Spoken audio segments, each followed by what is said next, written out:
Today we are going to discuss power of a company to purchase its own share. आज हम discuss करेंगे कि एक company है जिसने अपने शेयर इशू कर दिए हैं, ठीक है, लेकिन वो चाह रहे हैं कि अब हम इनको बाई बैक कर लें। मतलब उन्होंने डिफरेंट अपने शेयर होल्डर्स को, ठीक है, वो जनरल पब्लिक भी हो सकती है, वो कोई इंस्टीट्यूशनल इन्वेस्टर्स हैं, वो भी हो सकते हैं, उनको शेयर इशू किए, ठीक है। लेकिन अब वो चाह रहे हैं कि हम, मतलब उनके पास इतने पैसे हैं कंपनी के पास कि वो शेयर बाई बैक कर ले, मतलब दोबारा से अब अपने अपने पास परचेज़ कर लें। अपने पास परचेज़ करने का मतलब क्या है बेसिकली इधर? इसका मतलब ये है कि पहले वो शेयर इन्होंने इशू किए हुए हैं, ठीक है, तो डिफरेंट शेयर होल्डर्स के नाम पे हैं, ABCDE इस तरह से, ठीक है। अब वो चाह रहे हैं कि CDC में वो सारे शेयर होल्डर से वो ख़रीद लें और कंपनी अपने नाम पे रखे। हालांकि एक कंपनी अपने नाम पे ना पहले रिस्ट्रिक्शन होती थी कि शेयर नहीं खरीद सकती, ठीक है, मतलब अपने नाम पे नहीं रख सकती अपने ही शेयर।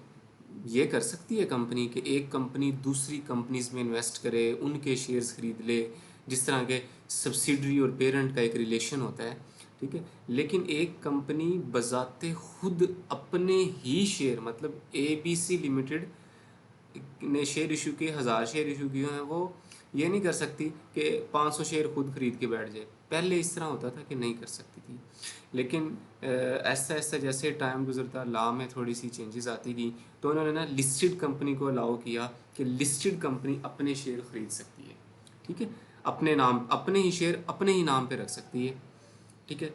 लेकिन अब 2020 में, मतलब ये जब चेंजेस आई 21 में, ठीक है, तो अब उन्होंने इसको कह दिया कि एनी कंपनी, मतलब अब उन्होंने लिस्टेड कंपनी का लफ्ज़ बिना ओमिट कर दिया है एज़ पर अमेंडमेंट एक्ट 2021, ठीक है, दिसंबर 2021 में जो है उसमें उन्होंने कहा कि नहीं, तमाम कंपनीज अपने शेयर परचेज कर सकती हैं, लेकिन कुछ कंडीशंस हैं, ठीक है।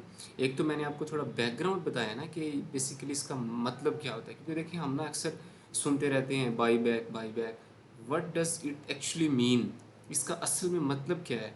और देखें फिर इसके लिए किस किस से अप्रूवल लेना पड़ेंगी, ठीक है, इसका मतलब प्रोसेस क्या होगा, जो कि कंप्लायंस के हवाले से अगर हम देखें, उसके बाद इसकी फाइनेंशियल स्टेटमेंट में प्रेजेंटेशन कैसे होगी, ये भी बड़ी एक इम्पॉर्टेंट चीज़ है, एक बड़ा इंपॉर्टेंट एस्पेक्ट है। क्योंकि देखिए पहले आपने शेयर इशू किए हुए हैं, ठीक है, आपके share capital issued, subscribed and paid up capital में वो आ रहे हैं, ठीक है, उनकी वैल्यू आ रही है।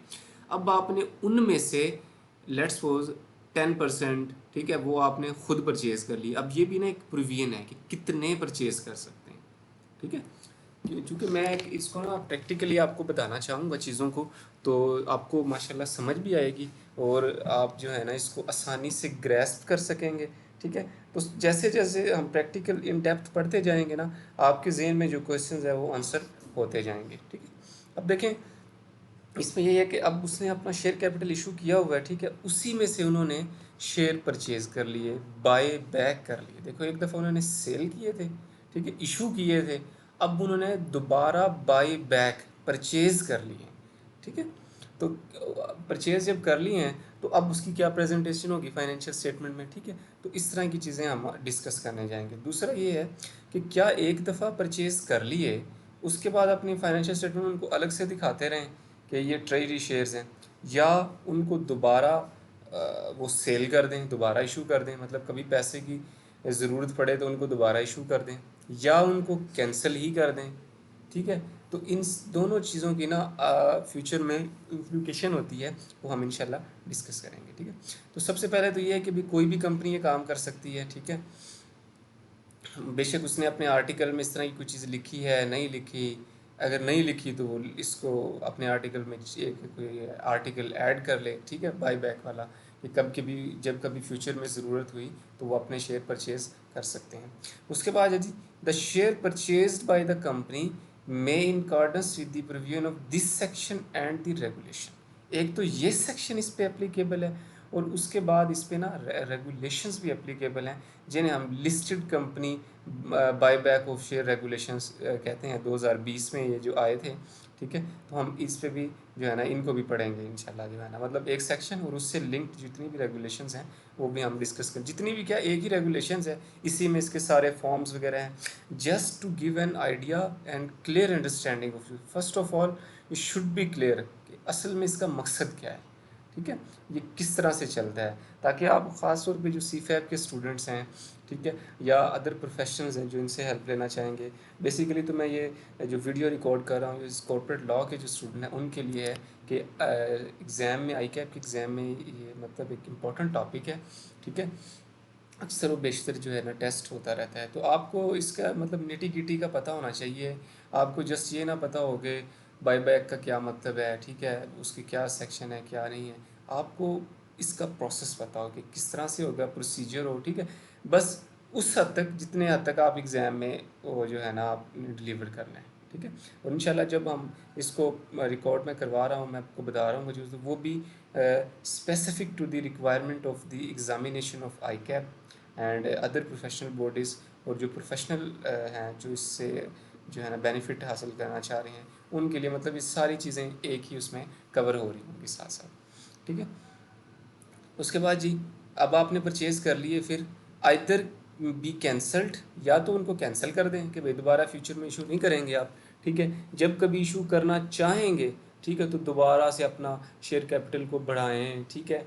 मतलब एक उस तरीके से ही चलें जिस तरह आप शेयर इशू करते हैं, प्रॉस्पेक्ट इशू करें अगर लिस्टेड कंपनी है, ठीक है। अगर आप प्राइवेट कंपनी है तो अपने शेयर होल्डर से अप्रूवल लें, ठीक है, वो फिर वही तरीका है। या क्या करें, हेल्ड एज ट्रेजरी शेयर, या आप इनको ट्रेजरी शेयर रख लें, ठीक है। ये स्टैंडर्ड जो है ना IFRS 9 जो है वो भी IAS 32 जो इक्विटी इंस्ट्रूमेंट है, बेसिकली ये एक वो है, ठीक है। क्योंकि मेरा बैकग्राउंड ऑडिट से भी है, अकाउंट से भी है, अल्हम्दुलिल्लाह कंप्लायंस से भी है, ठीक है, टैक्सेशन से भी है, तो मैं सारी चीज़ों को जो है ना फिर इंटरलिंक करके आपको बता रहा होता हूँ कि किस तरह से हमने इसको देखना है, ठीक है। अब ट्रेड ही शेयर रखेंगे तो IAS 32 इस पर एप्लीकेबल होता है।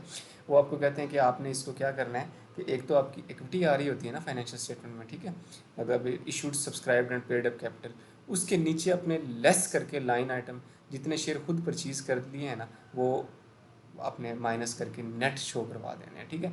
और इन शेयर जो आपने माइनस किए हैं इनका फाइनेंशियल स्टेटमेंट में जाके नोट दे देना है कि भाई फ़लाँ डेट पे ना कंपनी ने इस रेजोल्यूशन के तहत डेटेड दिस, ठीक है, डिसाइड किया, प्रॉपर नोटिस दिया PSX से, क्योंकि इनकी अप्रूवल्स वगैरह भी होती हैं, लिया, ठीक है।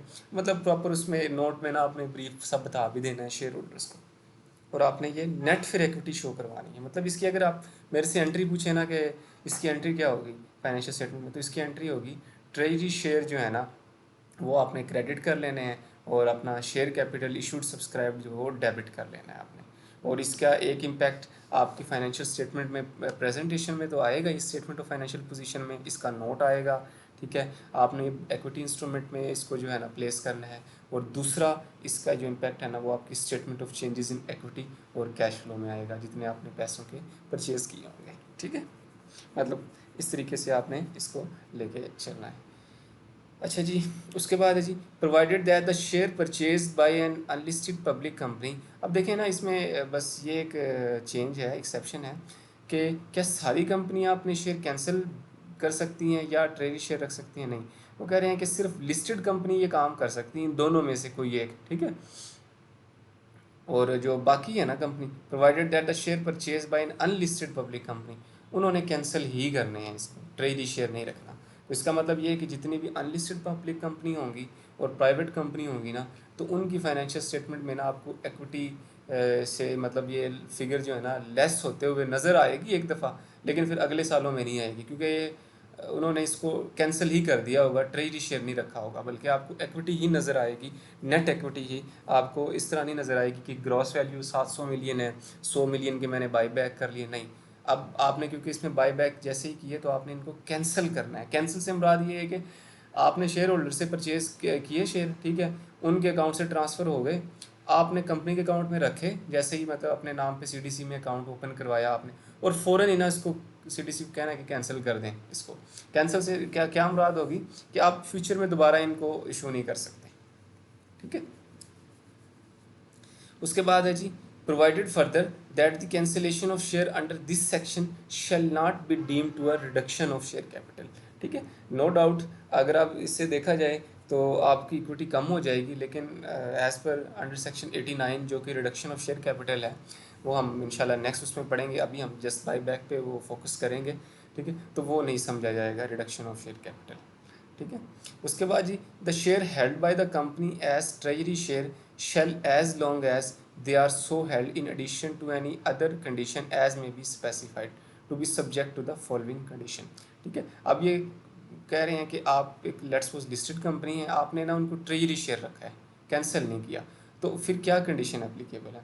सबसे पहले जी, अब देखें ना, आपने शेयर खरीद लिए, कंपनी ने अपने नाम पे शेयर खरीद लिए, सीडीसी में आपके नाम के आपके नाम पे अकाउंट बन गया है। ठीक है, और उसमें आ रहा है कि आपने अपनी ही कंपनी में इन्वेस्टमेंट की हुई है, परचेज़ किए हुए हैं। ठीक है, तो क्या आपको वोटिंग राइट अलाउड होंगे? बिल्कुल भी नहीं होंगे, आपको ना वोटिंग राइट अलाउड होंगे, सस्पेंड कर दिए जाएंगे उन शेयर्स पे। नो कैश डिविडेंड आपको मिलेगा, कोई कैश डिविडेंड आपको नहीं मिलेगा। ठीक है, वेदर इन कैश और otherwise of the companies asset including any distribution of asset to the member on winding up shall be made to the company in respect of these share. ठीक है, आपको मतलब ये नहीं है कि डिविडेंड मिलेगा ना वोटिंग राइट है। ठीक है, अल्लाह ना करे कंपनी वाइंड अप होना शुरू हो जाए, ठीक है, तो उन शेयर्स के बदले आपको कोई ना तो नेट एसेट्स में हिस्सा मिलेगा, क्योंकि देखें ना, आप तो खुद ओनर है ना। ठीक है, आपने खुद अपने शेयर आप खुद बाय करके बैठे हुए, परचेज करके बैठे हुए। ठीक है, तो वो डिस्ट्रीब्यूशन तो अदर शेयर होल्डर्स में जो होती है। ठीक है, तो आपको कोई उसमें नहीं मिलेगा। उसके बाद जी, provided that nothing in this subsection shall prevent. ठीक है, any allotment of share as fully paid bonus share in respect of treasury share. आप कोई डिसाइड करते हैं कि आप बोनस शेयर इशू करने जा रहे हैं। ठीक है, तो ये बस कुछ चंद एक्सेप्शंस हैं कि बोनस शेयर जो है ना, उन ट्रेजरी शेयर से रिलेटेड जितना होगा, लेट्स सपोज आपने हर 5 शेयर के बदले 1 दिया। ठीक है, तो जिस तरह भी कैलकुलेशन होगी, जैसे भी आपको कहने का मकसद ये कि ट्रेजरी शेयर पे जो बोनस शेयर होंगे वो आपको अलाट होंगे आपके नाम पे। मतलब लेट्स सपोज आपके नाम पे पहले 1000 शेयर ट्रेजरी शेयर थे, उन पे लेट्स सपोज आप क्वालिफाई करेंगे 20 बोनस शेयर के लिए, तो अब आपके पास 1020 हो जाएंगे। ठीक है, आपको पता है ना, बोनस शेयर के फ्री ऑफ कॉस्ट इशू होते हैं। ठीक है, इनसे कौन सा पैसे आने होते हैं, तो आपने इसकी जस्ट एंट्री यही करनी है कि ट्रेजरी शेयर जो है ना वो क्रेडिट कर देने हैं अपना, या तो शेयर प्रीमियम अकाउंट डेबिट कर लें या रिजर्व अकाउंट जिसके अगेंस्ट आपने बोनस शेयर इशू किए हैं। उसके बाद जी, the payment of any amount payable on the redemption of the treasury share if they are redeemable. आपने जो शेयर रिडीम किए हैं ना, सॉरी जो बाई बैक किए हैं, अगर वो प्रेफरेंस शेयर थे, ठीक है, या उन पे कोई ऐसी टर्म्स एंड कंडीशंस थी कि वो रिडीम किए जा सकते थे, मतलब पैसे उनसे मिल सकते थे, रिडेम्पशन पे कोई अमाउंट मिल सकती थी, या कोई वो इंटरेस्ट था या कोई प्रोसीड्स थी, तो वो उसके लिए भी आप एलिजिबल हैं। जस्ट एलिजिबल किसके लिए नहीं है, आपको डिविडेंड नहीं मिलेगा, वोटिंग राइट कोई नहीं है आपके पास। ठीक है, और दूसरा क्या है, आपको वाइंडिंग अप में हिस्सा नहीं मिलेगा। The board shall recommend to the member purchase of the share. ठीक है, बोर्ड डिसाइड करेगा, मेंबर्स को रिकमेंड करेगा। ठीक है, बोर्ड ने अपनी मीटिंग में। ठीक है, the decision of the board shall clearly specify the number of share propose to be purchased. ठीक है, जो आप बोर्ड ने अपनी मीटिंग की तो उसमें बताएंगे कि भाई कितने शेयर परचेज करने हैं। ठीक है, रेजोल्यूशन पास करेंगे, पर्पस क्या है परचेज़ का, भाई वो परचेज़ की है उसका क्या करेंगे, कैंसिलेशन करेंगे या ट्रेजरी शेयर रखेंगे, परचेज़ प्राइस क्या होगी, कितने पीरियड में परचेज़ करेंगे, सोर्सेज ऑफ फंड्स क्या होंगे। ठीक है, जस्टिफिकेशन दें आप फॉर द परचेज़ क्यों कर रहे हैं, and effect on the financial position of the company. Company की फाइनेंशियल पोजीशन पे क्या इम्पैक्ट होगा, शेयर होल्डर्स को बताएं। सारे शेयर होल्डर्स चार्टर्ड अकाउंटेंट्स या सीए फाइनलिस्ट या प्रोफेशनल्स नहीं होते, ख़ास तौर पे जो जिन्होंने इन्वेस्टमेंट की होती है तो वो मोस्टली ऑर्डिनरी शेयर होल्डर होते हैं, और वो इतना मतलब उनका शायद कोई बैकग्राउंड नॉलेज के एतबार से इस तरह से नहीं होता कि वो इस तरह की जो है ना कम्प्लेक्सिटीज़ को समझे। तो आपने उनको बड़े इजी अंदाज में बताना है हर चीज़। ठीक है, मतलब देखें ना, आप कंपनी के कैश फ्लो के मसले चल रहे हैं, आप लेंडर्स को पेमेंट नहीं कर पा रहे सही टाइम पे, आपके जो बैंक के कवेनेंट्स हैं वो ब्रीच हुए पड़े हैं, और आप चले हैं शेयर परचेज करने अपने। ठीक है, तो आपने चीज़ों को थोड़ा जस्टिफिकेशन देनी है, सोर्सेज ऑफ फंड्स देखने आगे हम इसको डिस्कस भी कर रहे होंगे कि आपने जो परचेज करने हैं ना वो पैसे आपने अपने प्रॉफिट से पे करने हैं, मतलब आपने इतना कमाया हो या आपके पास इतने फंड्स अवेलेबल हों। ठीक है, the purchase of share shall be made only under the authority of special resolution, बिल्कुल ठीक है जी। The purchase of share shall be made within a period as specified in the regulation. The proposal of the board to purchase share shall on conclusion of the board meeting be communicated to the commission and the securities and exchange, ठीक है, of which share of the company are listed. ठीक है, जैसे ही आप board ने decide किया, ठीक है, अभी उन्होंने शेयर होल्डर की मीटिंग करवानी है, वो हम इंशाल्लाह इनकी रेगुलेशन में कर रहे होंगे कि किस टाइम पीरियड में करवानी है, कैसे लोगों को कम्युनिकेट करना है, अखबारों में इश्तिहार देने हैं, PSX को बताना है, ठीक है, ये सारे काम आपने करने। The purchase of the share shall always be made in cash. ये नहीं है कि आप कह दें कि ये प्लांट है कंपनी का, ये हम दे देते हैं आपको, ट्रांसफ़र कर देते हैं और आप अपने शेयर हमें ट्रांसफ़र कर दें, नहीं जी, आपने कैश में ही करना है। प्लांट को बेच दें, वैसे बेचना तो वो नहीं होगा, अलाउ भी नहीं होगा, लेकिन एक बात, अगर आपके पास सोर्सेज ऑफ फंड नहीं है लेकिन आप फिर भी करना चाह रहे हैं और एक प्लांट आइडल है, वो कोई काम नहीं आ रहा, तो फिर आप उसको बेच के भी काम भी कर सकते हैं, ठीक है, लेकिन आपको अप्रूवल लेना पड़ेगी अपने बोर्ड से। The purchase of share shall be made through security and exchange commission. पहले होता था कि आपने ऑफर करने हैं, ये वो नहीं, आपने मतलब एक ऑफ़र देनी है कि हम ख़रीदने जा रहे हैं, नहीं, आपने जस्ट स्टॉक एक्सचेंज से बस ना परचेज़ करने शुरू कर देने। अगर आप प्रॉपर अप्रूवल मिल जाती है आपको सब तमाम इदारों से, बोर्ड से, मेंबर से, SECP, स्टॉक एक्सचेंज वगैरह से, ठीक है, वैसे ही आप अपने ब्रोकर के थ्रू परचेज़ कर लें, जिस तरह एक हम इन्वेस्टमेंट अक्सर कर रहे होते हैं अपने अकाउंट से, आप इसी तरह कंपनी अपने नाम पे अकाउंट ओपन करवाए CDC में और परचेज़ करना शुरू कर दें।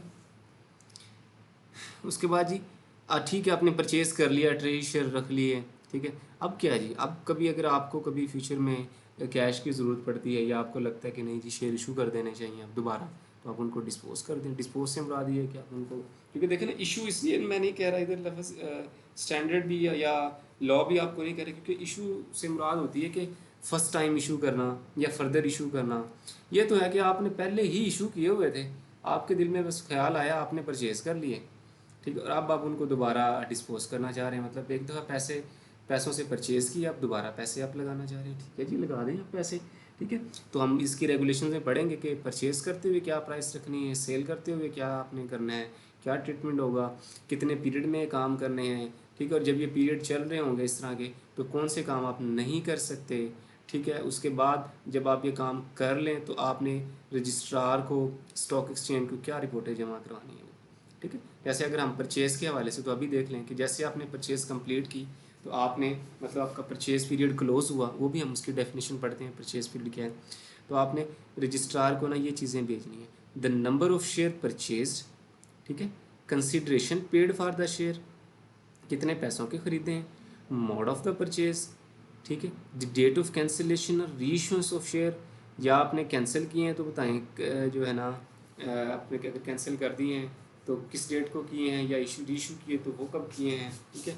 The number of bonus share issued, ठीक है, इन रिस्पेक्ट ऑफ ट्रेडी शेयर, आपको पता नहीं कि बोनस शेयर तो अभी हम पढ़ के हैं कि इनके अगेंस्ट इशू हो सकते हैं, तो वो कितने इशू हुए हैं।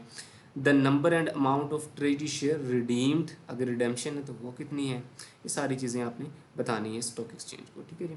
उसके बाद ये पेनल्टी, अगर आप ये काम नहीं करेंगे इस सेक्शन में जो लिखे हुए हैं, तो फिर क्या है, liable to a penalty of level 3 on the standard scale and shall also be individually and severally liable for any or all losses or damages arising out of such contravention, ठीक है जी।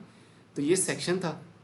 अगर हम इसको समअप करें, क्या है जी, कि कोई भी कंपनी अपने शेयर बायबैक कर सकती है, ठीक है, और आपने प्रॉपर एक प्रोसीजर के तहत चलना है, बोर्ड ने पहले रिकमेंड करना है, शेयर होल्डर से अप्रूवल लेनी है, इसकी भी टाइम पीरियड है, वो भाई हम डिस्कस करते हैं, ठीक है। मैं जस्ट एक आपको एक इसकी समरी बता रहा हूँ, ठीक है, ताकि हम रेगुलेशंस पे जैसे जाएँ तो आपको चीज़ों का आइडिया हो, आपको पता हो, ठीक है। आपने अप्रूवल्स लेनी है, उसके बाद आपने परचेज़ करना शुरू कर देने हैं, अपने पैसे लगाने हैं, ठीक है, लोन लेके शेयर नहीं परचेज़ करने, सोर्सेज ऑफ फंड्स वगैरह अपने अपने होने चाहिए, ठीक है। उसके बाद क्या है, आपने जो है उस कमीशन को रिपोर्ट जमा करवानी, कितने परचेज़ किए, कितने अमाउंट के किए, कितने शेयर्स किए, ठीक है, ये सारी चीज़ें, कितने कैंसिल किए, री इशू किए, ये सारी चीज़ें आपने बतानी है। और आपको पता होना चाहिए कि इन शेयर्स पे मतलब एक बंद, ना तो इन पे कोई वोटिंग राइट्स हैं, ना कोई डिविडेंड है, ना वाइंडिंग अप में आपको कुछ क्रेडिट मिल रहा है, ठीक है जी। आइए अब हम डायरेक्ट चलते हैं इसकी रेगुलेशंस पे। ये रेगुलेशंस हैं, ठीक है जी। These regulation shall be called the listed company buy back of share regulation 2019। ठीक है, सेक्शन 88 से ओरिजिनेट हुए हैं। अभी हम सेक्शन 88 ही पढ़ के रहे हैं जो कि बाई बैक ऑफ शेयर्स का था, इसी से ये रेगुलेशंस ओरिजिनेट हुए हैं। ठीक है, और इसमें इसमें ना लिखा होता है जब जैसे भी मतलब एक कोई सेक्शन हो ना, अब देखें लॉ सेक्शन होता है ना, उसमें बस वो जस्ट बता देते हैं कि आप ये कर सकते हैं, ये नहीं कर सकते। अब वो काम जिस तरह से करना है, ठीक है, जिस प्रोसेस के तहत करना है, जो फॉर्म्स जमा करवाने हैं, मतलब जो डिटेल्स होगी ना, वो आपको रेगुलेशंस देता है उस सेक्शंस की। ठीक है, मतलब एक तो तरीका है ना कि आप लॉ को इतना ही बढ़ा दें, जैसे 88 के नीचे ये सेक्शन दे देते, ठीक है, वो भी एक हो सकता था। लेकिन ये देखें ना, अब ये कंसल्टेंट की जो है ना रोज़ी भी लगनी है। ठीक है, वो मतलब देखें ना, अब 88 है, 88 का रेगुलेशन जो ये काम कर रहे हैं उन्हीं को पता है ना कि बाई बैक के रेगुलेशंस भी हैं, उसमें बड़ी डिटेल लिखी है। क्योंकि देखें हम ये रेगुलेशंस पढ़ के आए ना, इसमें जगह जगह लिखा हुआ एंड द रेगुलेशन स्पेसिफाइड, ठीक है, with the provision of this section and regulations. अब आपको इससे पता नहीं चल रहा कि क्या होना है, क्या टाइम पीरियड होगा, ठीक है, क्या प्राइस रखनी है आपने, कमीशन को जो रिपोर्टें जमा करवानी है उसका फॉर्मेट क्या होगा, ये सारी आपको रेगुलेशंस में जाके मिलेंगी। ठीक है, तो हम इसको ना क्विकली गो थ्रू कर लेते हैं। बैकग्राउंड मैंने आपको बता दिया, कंसेप्ट आपको बता दिया, विद एंट्रीज आपको बता दिया। ठीक है, तो इंशाल्लाह रेगुलेशन पढ़ना भी हमारे लिए कोई मसला नहीं होगा। These regulation shall come into force at once, ये चीज़ें इसमें एप्लीकेबिलिटी लिखी होती है कि रेगुलेशन जो है ना फ़ौरन ही मार्ज़ वजूद में आ जाएंगी और फ़ौरन ही एप्लीकेबल हो जाएंगी जैसे इशू की हमने। ठीक है, मतलब ये नहीं है कि एक दफ़ा आपको हम ड्राफ्ट दे रहे हैं कि जी कमेंट करें, नहीं, ये एप्लीकेबल है जी। उसके बाद जिसमें कोई डेफिनेशंस लिखी हुई हैं। ठीक है, उसके बाद ये ट्रेजरी शेयर की डेफिनेशन है, क्या है? Treasury share means the share purchased and held by the purchasing company its own name. ठीक है, परचेज किए शेयर और अपने नाम पे रखे हैं। ठीक है, परचेज्ड है और अपने शेयर्स का, ये बड़ा ना, इधर देखें अल्फाजों की ना बड़ी हुर्मत होती है। एक कंपनी ने ना शेयर परचेज भी किए हो सकते हैं, लेकिन वो दूसरी कंपनियों के भी हो सकते हैं, वो ट्रेजरी शेयर नहीं होते, वो तो आपकी इन्वेस्टमेंट है। ट्रेजरी शेयर का लफ्ज़ का मतलब ये है कि आपने परचेज किए, हेल्ड किए कंपनी ने, और अपने नाम पे अपने share in its own name. ठीक है, और सिर्फ इस सेक्शन के अंडर, और कोई नहीं। उसके बाद जी एलिजिबिलिटी रिक्वायरमेंट है फॉर द परचेज। कौन कौन सी कंपनियां कर सकती हैं? लेट्स सपोज एक कंपनी है, उसने अभी आईपीओ करवाया है, ठीक है, और महीने बाद कह दे कि मैं शेयर परचेज करने जा रही हूँ। नहीं, ऐसी बात नहीं है। A company shall be eligible to purchase if it fulfils the following condition. ये अब सारे एग्जाम के क्वेश्चन शुरू हो गए। बैकग्राउंड आपको बता दिया, सेक्शन में आपको पता चल गया, स्पेशल रेजोल्यूशन होनी चाहिए, ये वो, अब कंडीशनें शुरू हो गई हैं जी। ठीक है, ये इधर से आपको प्रैक्टिकल नॉलेज स्टार्ट हुआ है। A company shall be eligible to purchase. It is listed on the security exchange for a period of not less than 3 year. अगर वो लिस्टेड कंपनी है, ठीक है, तो उसे 3 साल हो गए हों लिस्ट हुए हुए, फिर वो परचेज की उसका बोर्ड रिकमेंड कर सकता है, परचेज की तरफ जा सकते हैं।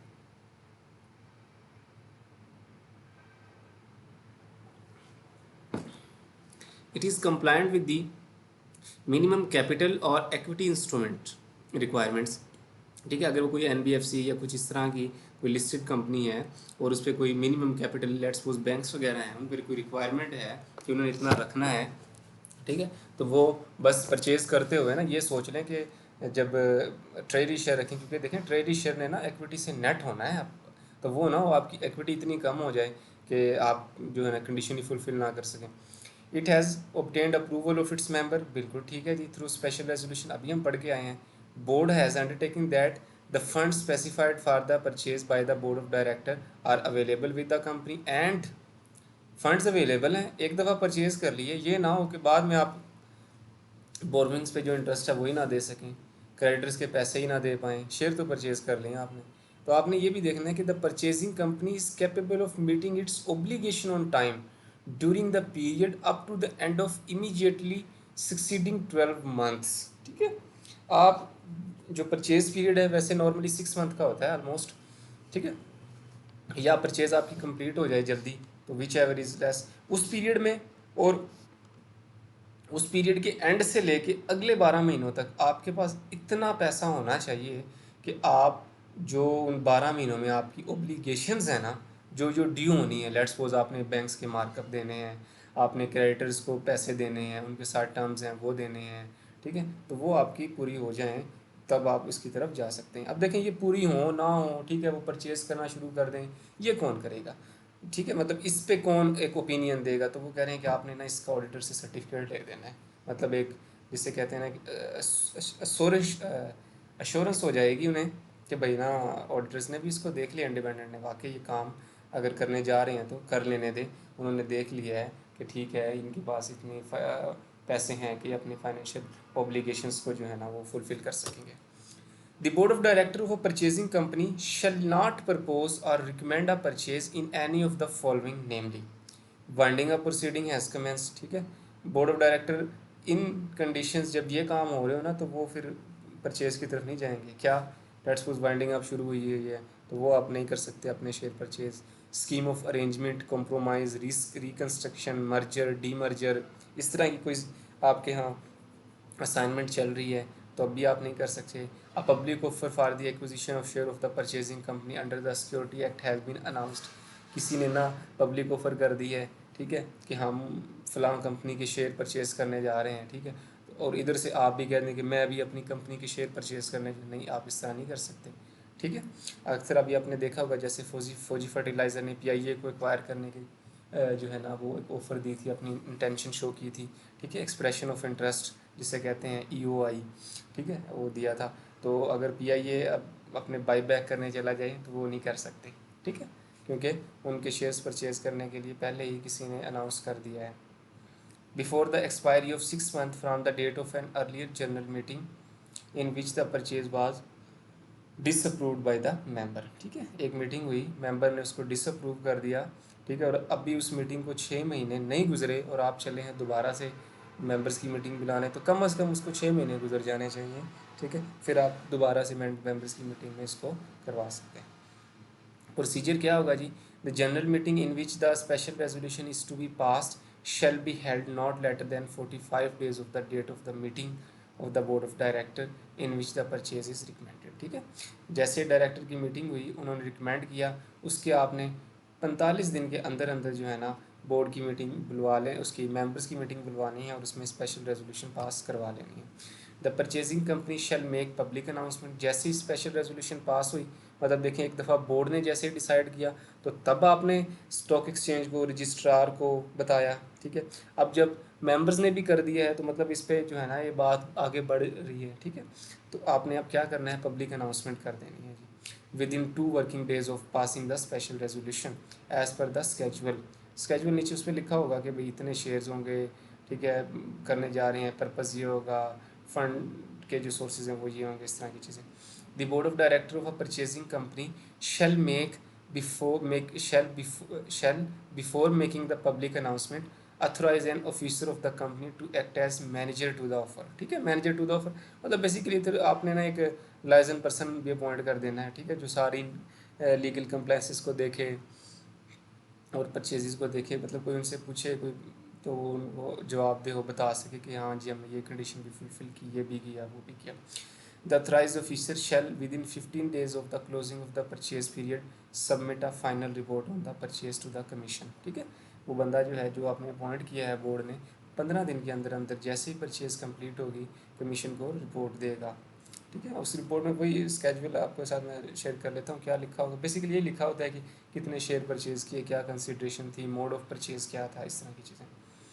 उसके बाद ये परचेज़ का प्रोसीजर क्या है, थ्रू सिक्योरिटी एक्सचेंज। अब देखें ना ये जो इस तरह की चीज़ें हैं ना ये पोस्ट परचेज़ कंप्लाइंसेज हैं, ठीक है, परचेज़ कंप्लीट होगी फिर, और ये जो कंडीशंस में अभी हम पढ़ के आए थे ये थी प्री कि एलिजिबिलिटी रिक्वायरमेंट क्या है परचेज़ करने की। प्रोसीजर क्या है जी परचेज़ का, the purchase shall be made through automated trading system of securities and exchange commission, जो सिस्टम है उसी से परचेज़ कर सकते हैं।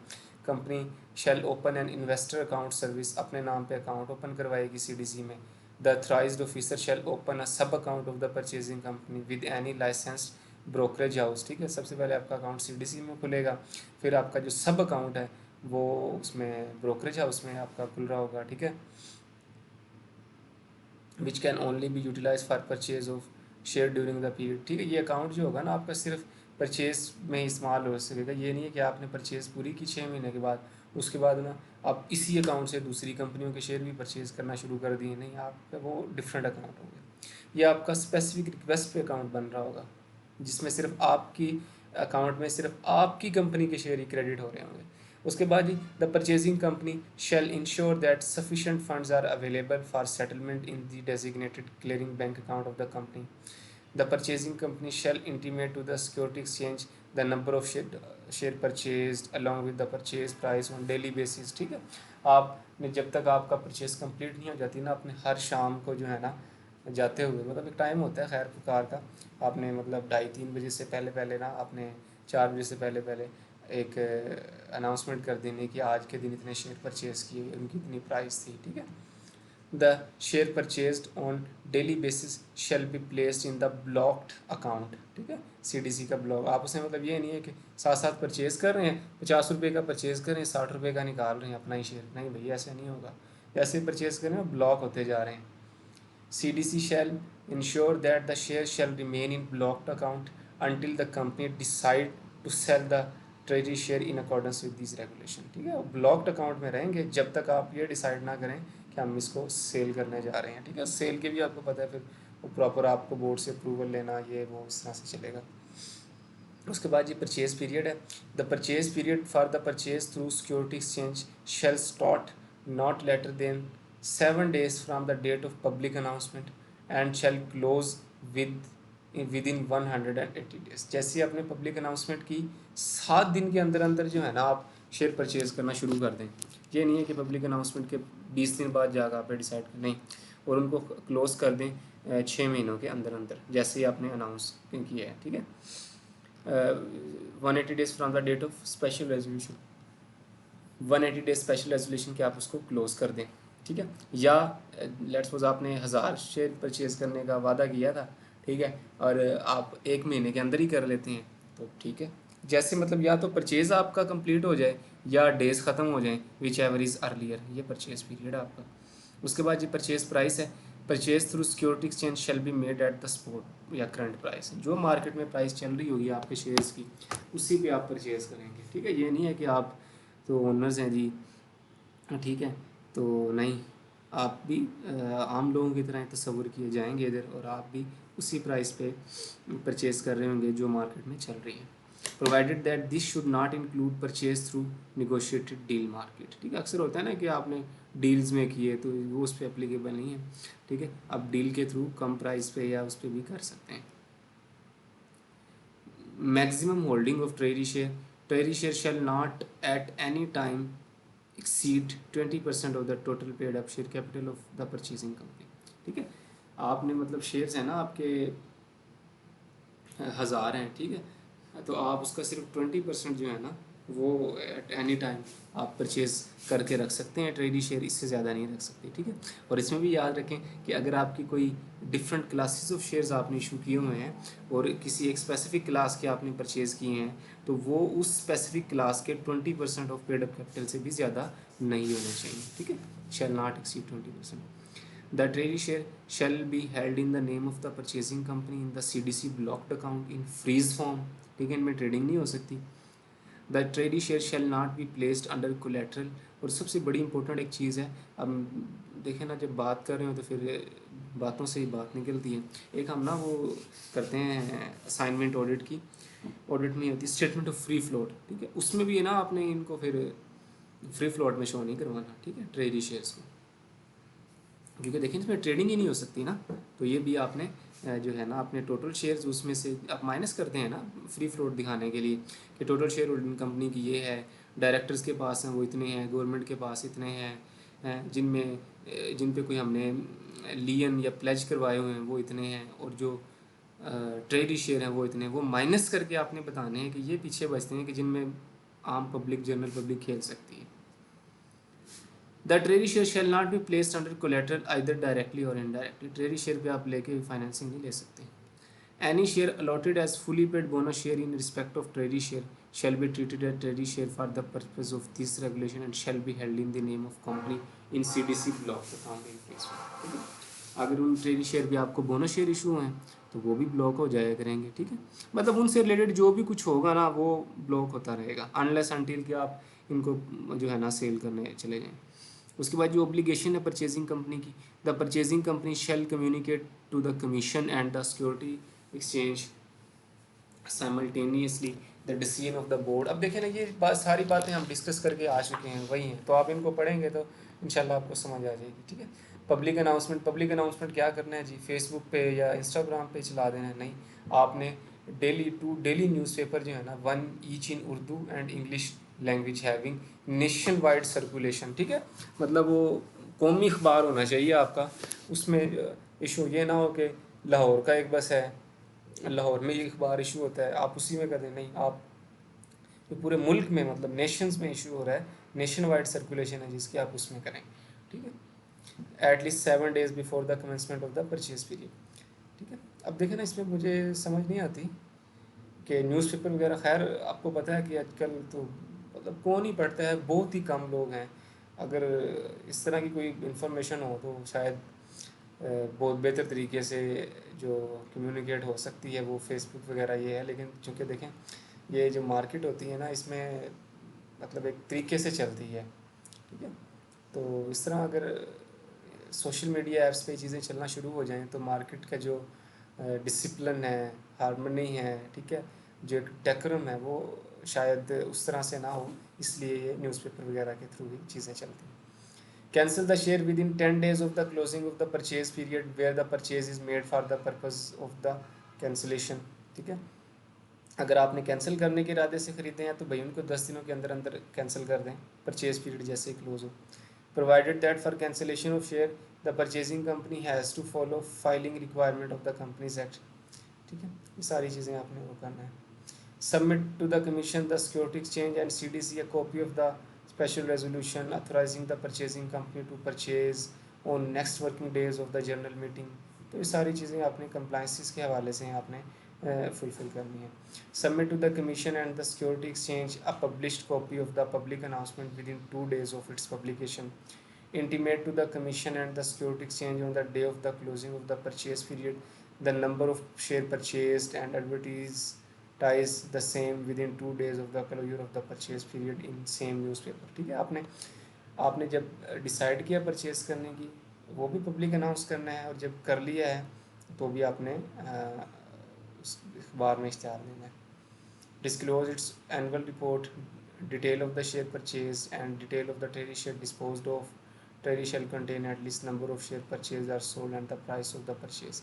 ये सारी चीज़ें आपने बताया ना आपको मैंने कि नोट्स में बता देना है, तो आपने अपनी एनुअल रिपोर्ट में इनको डिस्क्लोज करना है। File with the registrar concern with in 30 days of the closing of the purchase period, ठीक है। ये सारे कंपनी सेक्रेटरी से रिलेटेड काम है भाई, कि उसने किस तरह से कंप्लायंस करनी है, लेकिन चूँकि आपके सिलेबस में है और आपने पढ़ना है इनको, आपको पता होना चाहिए।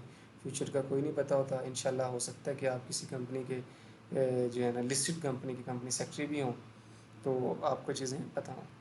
Copy of the board of director through special resolution आपने ये भेज देनी है रजिस्ट्रार को।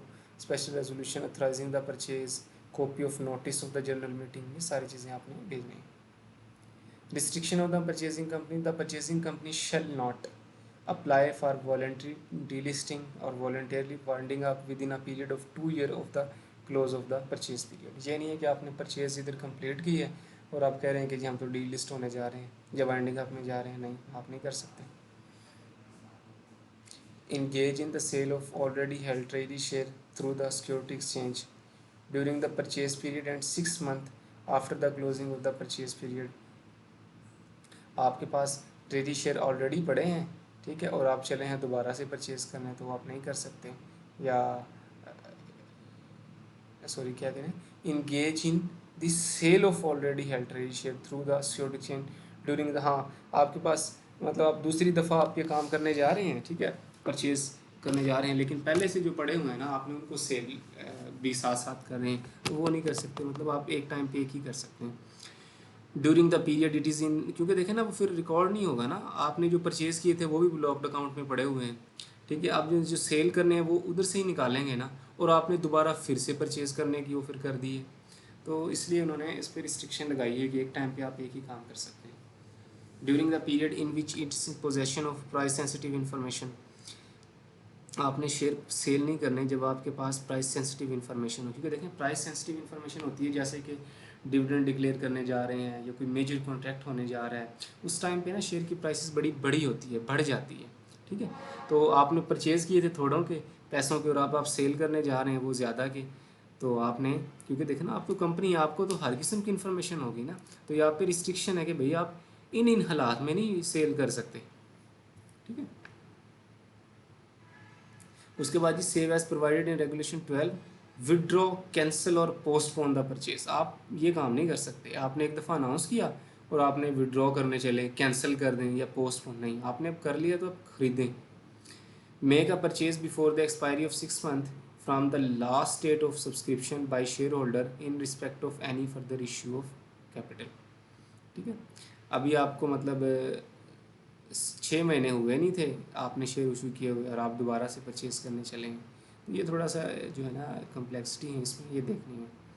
मतलब आप इन कंडीशन में काम नहीं कर सकते। और फर्दर इशू का मतलब है फर्दर इशू में जो है बोनस इशू शामिल नहीं है। Make a new purchase before the expiry of at least 1 year from the date of submission of final report. ठीक है, जो ऑथराइज बंदा अपॉइंट किया था उसने अभी रिपोर्ट जमा ही करवाई है एक पहले परचेज़ की, और उसको अभी 12 महीने नहीं हुए। ठीक है, और आप जो है ना परचेज़ करने चले हैं दोबारा, तो आप नहीं कर सकते। Provided that if purchasing company is able to maintain 25% free float at security exchange subsequent to the second buyback, it may offer the buyback during the above stated period.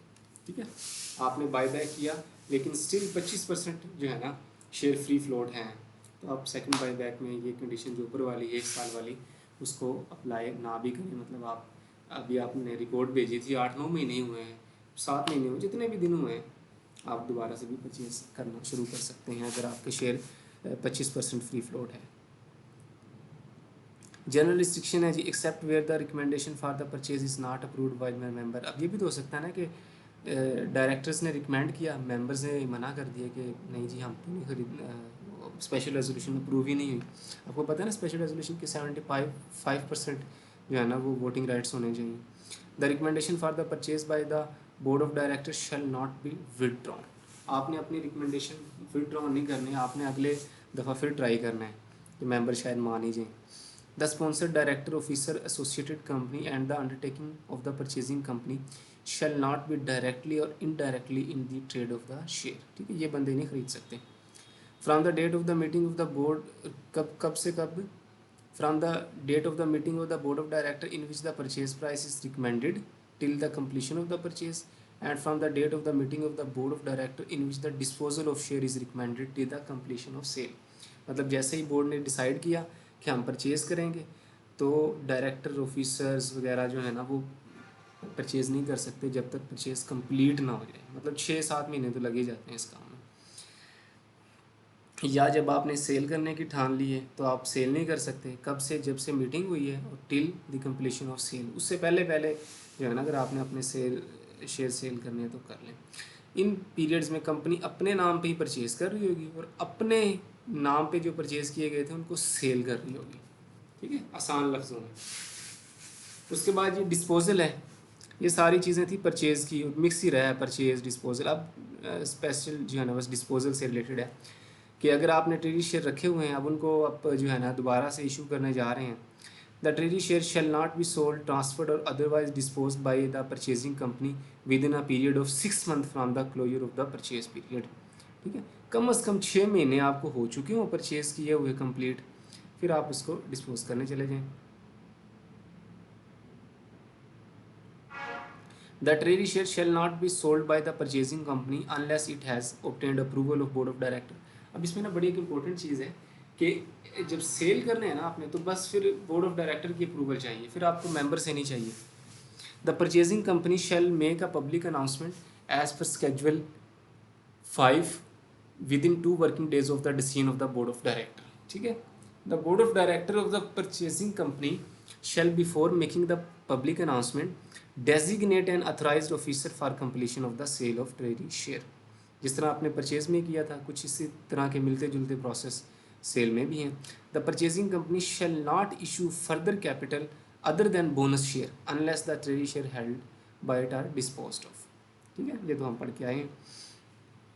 The purchasing company may subject to regulation 1 dispose of the treasury share. ठीक है, sale the treasury share against consideration in the market, जो market में price चल रही है आप P6 पे जाएं और लगा दें, अपने शेयर सेल कर दें। Sell the share to its employ under section 83, आप एम्प्लॉय स्टॉक ऑप्शन के थ्रू भी जो है ना सेल कर सकते हैं। In case of sale of treasury share of the following shall be followed. The decision of the sale shall be made by the board of directors, shall be communicated to the commission, Security and Exchange Commission. ठीक है, on the day of the decision. Sale of the share shall start not later than 7 days from the date of public announcement and shall close within 45 days. तो देख लीजिएगा, ये purchase period कुछ और है और सेल कुछ और है। ठीक है, वो 180 दिनों तक होता है, ये 45 दिनों तक है, या till the sale is completed whichever is earlier. The purchasing company shall not dispose of the treasury share in any manner from the date of public announcement of offer for acquisition of share of the purchasing company made by acquirer under the Securities Act till the time acquisition process is complete. ठीक है, मतलब किसी ने आपको आपके share purchase करने की offer लगाई हुई है और कंपनी के यार चलो हमारे पास जो ट्रेजरी शेयर रखे हुए हैं ना वो भी निकाल दें साथ ही, नहीं आप वो नहीं कर सकते। The purchasing company shall file the following information with the registrar. जिस तरह आपने परचेज़ किया था ना कंप्लीट, उस पर एक रिपोर्ट जमा करवाई थी, इसी तरह जैसे ही आप सेल या डिस्पोजल कंप्लीट कर लें ट्रेजरी शेयर की, तो भी आप एक रिपोर्ट जमा करवा रहे होंगे। क्या लिखेंगे उसमें? मोड ऑफ डिस्पोजल क्या था, maximum number of share available कितने थे, कितने सेल कर दिए हैं, date wise and price wise breakup of share sold, total consideration received कितने पैसे आए हैं, cumulative number of treasury share sold to date, number of balance treasury share if any, and the cumulative number of share cancelled to date. ठीक है, मतलब देखें ना, ये भी तो हो सकता है ना कि आपने 1000 बाईबैक किए थे और 400 कैंसिल कर दिए, 600 जो है ना वो ट्रेजरी शेयर रखे थे, तो आप इस तरह से भी बता सकते हैं। अब मतलब एक रिकन्सिलेशन सी भी देनी है उनको। उसके बाद ये power to give directions commission is where the commission is satisfies on its own motion or on the basis of any information received, it is necessary to expedient to do in the interest of the shareholder of the purchasing company, the interest of the investor, to prevent abuse of law or the process laid down in this regulation। ठीक है, वो stop भी कर सकते हैं किसी भी stage पे परचेजिंग को। ठीक है, वो सेल करने से रोक भी सकते हैं। ठीक है, मतलब ये कमीशन की पावर आ गई सारी। उसके बाद the listed company buyback of share regulation 2016 वो रिपील्ड हो गई हैं। ठीक है, जिसमें लिस्टेड कंपनी के लिए था, जस्ट प्राइवेट वगैरह के लिए नहीं था, क्योंकि आपको पता है अब तो हर कंपनी पे जो है ना ये एप्लीकेबल है। ठीक है जी, ये थी इसमें सारी चीज़ें डिस्कस करने वाली, मैंने आपको बता दिया। उसके बाद ये स्केजुअल लगे हुए हैं, पब्लिक अनाउंसमेंट जब आपने करनी है तो ये चीज़ें बतानी है, name and address of the company, purpose of the purchase वही जो हम पढ़ के आए, indicated quantum of the purchase, date of commencement of the purchase. ठीक है, ये सारी चीज़ें आपने बतानी है, कंपनी सेक्रेटरी ने अपने साइन कर देने नीचे। उसके बाद ये final report on the purchase to be submitted to the commission, उसमें ये चीज़ें होनी चाहिए। टू द डायरेक्टर, मतलब फॉर्मेट दिया हुआ है बेसिकली, परचेज़ पीरियड क्या था, परचेज़ प्राइस क्या रखी, डेट वाइज परचेज़ का ब्रेकअप क्या है। सेम इसी तरह जब आपने सेल करना है, ठीक है, सेल ऑफ ट्रेजरी शेयर, उसमें भी यही कमोबेश इसी तरह की चीज़ें आपने बतानी है। ठीक है, और कंपनी सेक्रेटरी ने अपने साइन कर देने हैं और जो है ये आपने पब्लिश कर देना है, अपने कमीशन को रिपोर्ट जमा करवा देनी है। तो जी बहुत शुक्रिया आपका, थैंक यू। आप आखिर तक अगर मेरी वीडियो के लेक्चर के साथ जुड़े रहे हैं तो इंशाल्लाह आई होप कि आपको समझ आई होगी, क्योंकि मैंने ना बड़े प्रैक्टिकल वे में और एक जिसे कहते हैं ना कि एक फ्रैंकली करके मतलब आपको सारी चीज़ें कॉन्सेप्चुअल बताई हैं। ठीक है, ना सिर्फ हमने रेगुलेशंस को कवर किया है, सेक्शन को कवर किया है, बल्कि आई होप कि मैंने बहुत से लोगों के जहनों में जो क्वेश्चंस होते हैं, क्योंकि देखिए मैं भी ना एक स्टूडेंट ही था और अभी भी इंसान स्टूडेंट ही रहता है अगर वो लर्निंग के फेज़ में रहे, क्योंकि लर्निंग जो है ना ये चलती ही रहती है। ठीक है, तो मुझे भी ना इस तरह की मुश्किलात होती थी, इसका कॉन्सेप्ट ही नहीं पता होता था, प्रोसेस क्या होगा, फाइनेंशियल स्टेटमेंट में क्या प्रेजेंटेशन होगी, किस तरह से चलेगा। ये सारी चीज़ें अगर आप ये लेक्चर लेते हैं और सुनते हैं, समझते हैं, तो मुझे नहीं लगता कि कोई भी ऐसा पॉइंट है जो आपका रह जाए। Still if you have any question, और बल्कि देखिए क्वेश्चन होने भी चाहिए, क्योंकि वो कहते हैं ना कि ज़हन को जवाब नहीं बल्कि सवाल ज़िंदा रखते हैं। तो आप लाज़मी आपके ज़हन में आना चाहिए और आप मेरे से पूछ सकते हैं। लेक्चर की डिस्क्रिप्शन में मेरा जो है ना फ़ोन नंबर भी होगा, ठीक है। उसके अलावा आप जो यूट्यूब चैनल की डिस्क्रिप्शन है उसमें भी दिया हुआ है फ़ोन नंबर। आप लिंक्डइन पे मुझे फॉलो कर सकते हैं, आप फेसबुक पे, मतलब कोई भी प्लेटफॉर्म जो आपको आसानी से लगे और आपका कोई क्वेश्चन हो आप मुझसे पूछ सकते हैं। बहुत शुक्रिया जी आपका, थैंक यू। इंशाल्लाह मिलते हैं किसी नेक्स्ट वीडियो में। अपना फीडबैक से मुझे ज़रूर बताइएगा, ताकि मुझे पता चले कि मैं जो काम कर रहा हूँ या एक एफ़र्ट जो पुट कर रहा हूँ उससे अगर कोई बेनिफिट हो रहा है तो मैं जो है इसको कंटिन्यू रखूँ। बहुत शुक्रिया आपका जी, थैंक यू, अल्लाह हाफ़िज़।